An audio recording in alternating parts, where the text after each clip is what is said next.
Now you're ready to assemble your flute.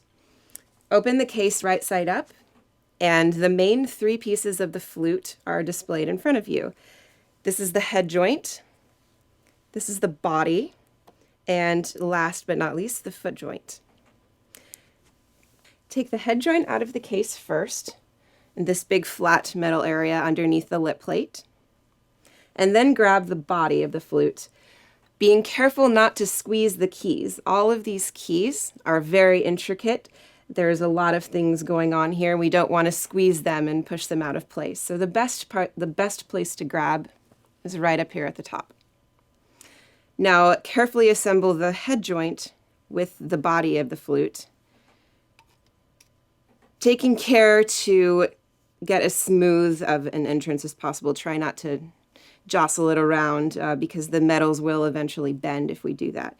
So being careful to not really squeeze the keys as much as possible, we now have the head joint and the body assembled. Lastly, grab the foot joint, again being careful not to squeeze the keys, and assemble into the other side of the body. I like to hold the flute at the very top of the body and the very bottom of the foot joint, again, so as not to squeeze the keys. Alignment.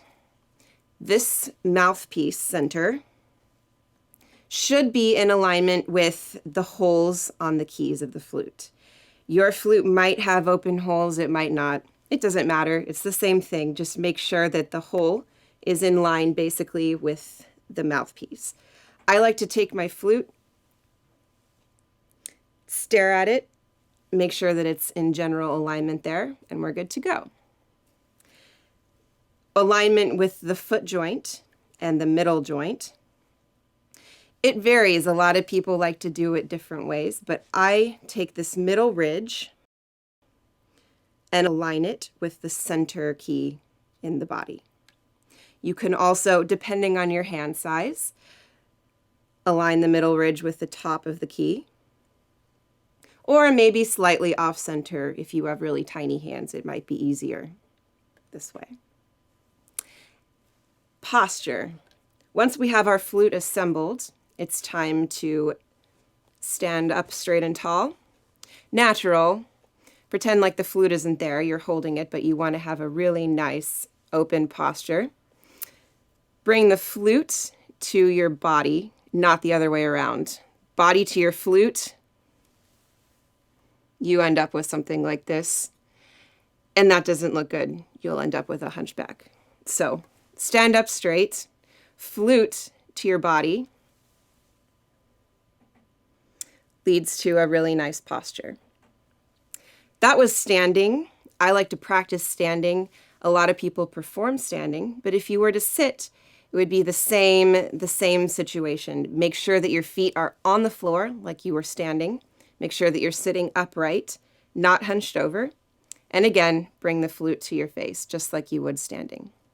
Now to disassemble our flute, we do the exact same thing as assembling, but backwards. Take the foot joint, again being careful not to grasp and clutch any of these intricate keys. Place it in the hole for the foot joint. Move your hands over so that they're in the open space here. Disassemble the head joint from the body. The head joint goes directly opposite the foot joint in the front of the case. And the body goes right here in the back. Normally, after this point, we would take our flute piece by piece and clean the inside for any moisture or anything that might have gotten in the flute before we finally close the case. We will be discussing that in our next lesson.